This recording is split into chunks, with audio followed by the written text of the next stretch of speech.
Olá pessoal, vamos a mais uma aula então do nosso curso de sólidos, a última aula do nosso capítulo 9 no modelo Tight Binding.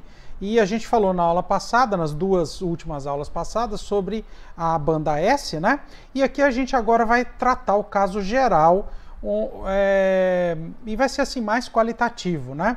Que envolve mais de um nível atômico e o que significa, como a gente já viu no tratamento geral, que a gente precisa considerar pelo menos os níveis de energia que são degenerados se eu olho para a estrutura do átomo. Então, aqui um exemplo, né, que está lá no livro, eu acertei, que seria o exemplo da banda D, a banda do sólido D do níquel, que vai envolver um sistema de 5 equações envolvendo 5 estados atômicos D, que são...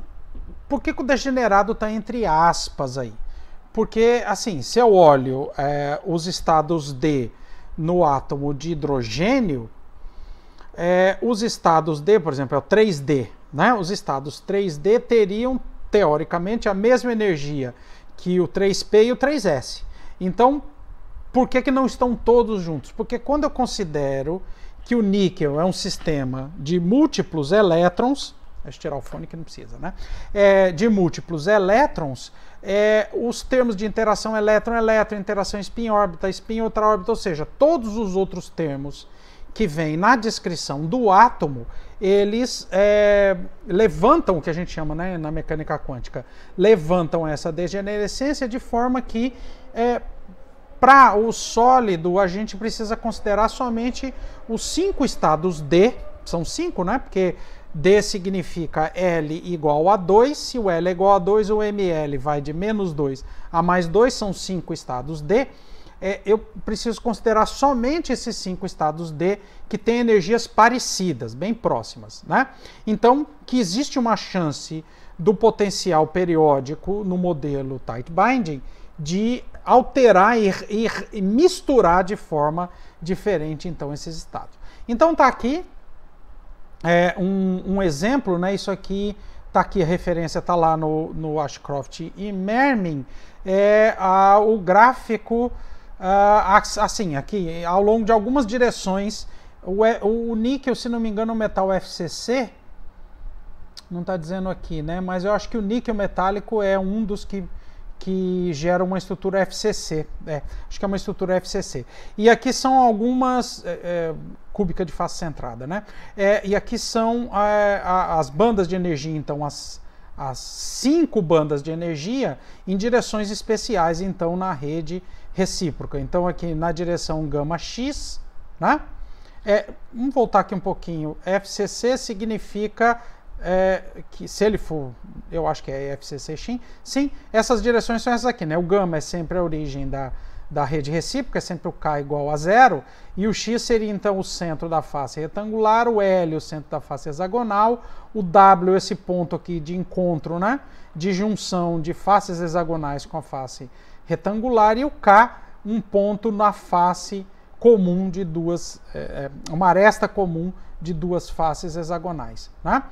Então tá aqui, né, gama X, gama L, gama K. Quando ele colocou K, sim, o ponto K, isso mesmo, pronto, é isso mesmo. Eu acho que o níquel é assim, mas de qualquer forma, só para a gente ter uma ideia de como é que fica essa estrutura. Então você vê que ao longo da linha gama X, se eu contar aqui, eu só tenho 4 curvas, né? Porque essa aqui continua sendo duplamente degenerada. Se eu olho aqui ao longo da linha gama L, eu só tenho 3 curvas, então eu tenho 2 aqui que são duplamente degeneradas. Se eu olho ao longo da linha gama K, e agora eu tenho as 5, aliás, bandas separadamente. Você vê que interessante, né? Isso aqui meio que justifica... Lembra lá no caso geral que a gente falou no capítulo anterior, que tinha linhas, né? Que tinha uma bolinha, 2 bolinhas, 3 bolinhas. É por causa disso aqui, né? Porque às vezes o efeito do potencial periódico, incluído através de correções de primeira ordem, lá era potencial fraco, aqui potencial periódico. Então você vê que às vezes não levanta ainda, não separa as bandas de energia, dependendo da direção no espaço K que a gente está olhando, né? Uma propriedade geral de todos os métodos tight binding é que a relação entre a largura de banda e as integrais entre a largura de banda e as integrais de recobrimento. O que significa que esse afastamento que tem aqui entre as bandas de energia, ela tem uma relação direta com os valores, né, das integrais de recobrimento. E aqui escrevemos geral porque vai envolver mais de um estado, obviamente, né? Por exemplo, no estado D, eu posso ter qualquer um dos 5 estados D. Eu posso ter, por exemplo, o dxy com o dz² menos x², né? E assim por diante. Aliás, desculpa. É isso mesmo, não é isso mesmo. Então, se os gama e j são pequenos, a largura de banda será pequena. Como regra geral, quando as energias dos níveis atômicos aumentam, a extensão espacial da função de onda também aumenta, isso vai produzir um aumento nos gama e j. Então a gente deve esperar que se eu considero estados do átomo que vêm de estados atômicos mais internos, lembra, a função de onda radial ela é mais próxima do núcleo. Lembra o primeiro gráfico que a gente mostrou do sódio, né? O cálculo da parte radial, né? A função 1s, por exemplo, é bem próxima do núcleo. À medida que eu vou subindo, né, nos números, no número quântico principal e pegando outros estados, P, D, então ela vai aumentando esse alcance. O que significa que existe maior chance de superposição de um estado que está na origem com o estado atômico do átomo vizinho, e o ΔU aqui também pode ser maior, né? Exatamente porque tem uma extensão maior da eletrosfera de cada um dos átomos, e de forma que aumentaria os valores dos gamas e j. Então a largura das bandas originadas dos níveis mais internos são normalmente menores e aumentam à medida que eu vou para os níveis mais externos. Isso também era de se esperar, né? Já que esse gama e j aparece por efeito exatamente do potencial perturbativo ΔU. Para os estados mais localizados, o ΔU tem pouca importância, né? Então faz sentido.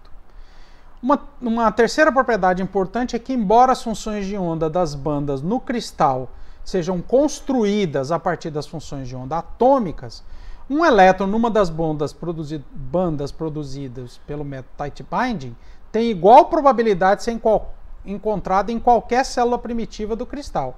Então lembra, quando são bandas do sólido como um todo, né?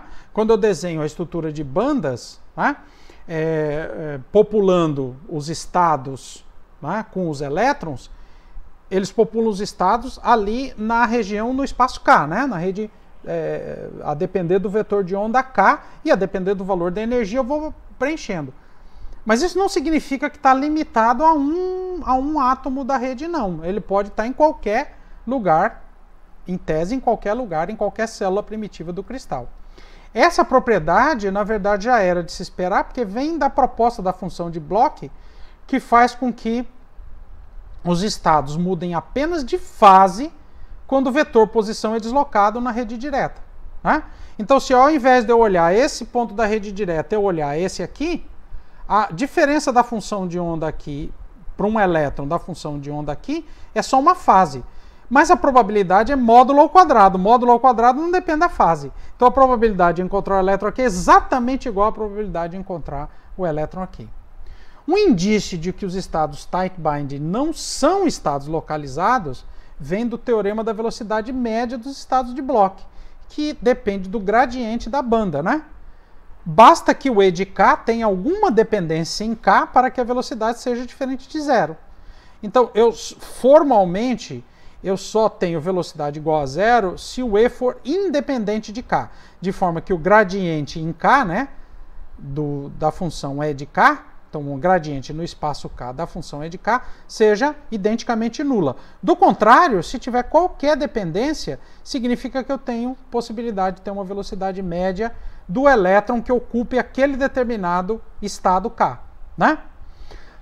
A diminuição dos valores de gama e JR, ou seja, da superposição entre os estados, o que faz? Só vai reduzir a velocidade, porque a dependência da energia com K vai ficando mais fraca.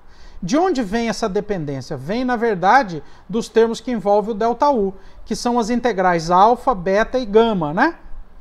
Que são aquelas que estão associadas com o fato de eu ter uma estrutura periódica, né? E, obviamente, e vem principalmente do gama, né? Do termo gama. E a diminuição do valor gama, então, faz que a dependência com o K seja mais fraca, né? Mas não é formalmente zero.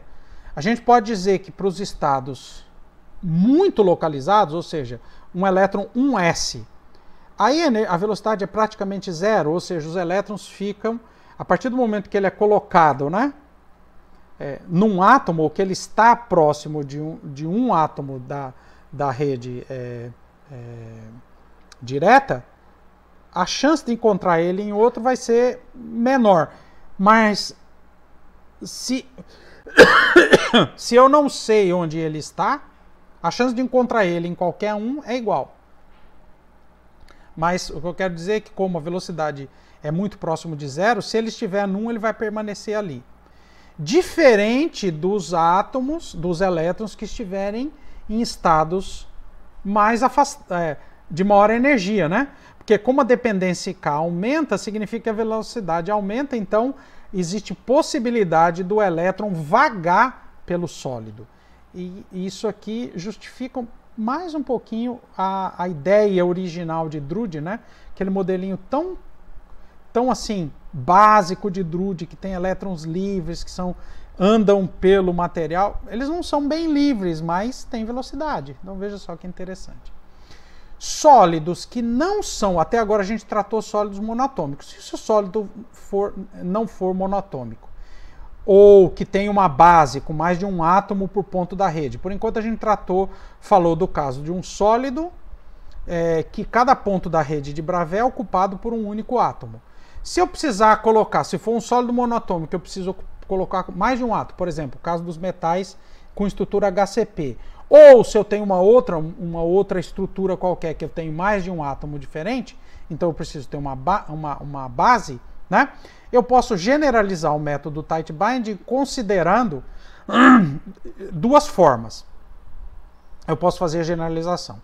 Uma é considerando que a base agora como uma molécula, né? Então assim, ao invés de eu colocar átomo X, átomo Y, átomo X na posição tal em relação ao ponto da rede de Bravais, átomo Y na posição tal. Eu posso considerar os dois átomos como uma molécula e, ao invés de usar aqui estados atômicos, usar os estados moleculares. Né? Então, a expansão aqui da função φ de Rzinho menos Rzão vai ser em cima, não de estados atômicos, as psi-n atômicas, mas funções moleculares. Então, essa seria a primeira forma de tratar. E a outra é que agora os estados de Bloch são formados adicionando os estados na posição da base, aliás. Né? Então, ao invés de eu escrever φ de Rzinho menos Rzão, eu escreveria, por exemplo, se eu tenho dois átomos, né? E se eles são idênticos, eu escreveria um φ de R menos Rzão, que seria o átomo colocado no ponto da rede, e um outro colocado a uma distância d do ponto da rede.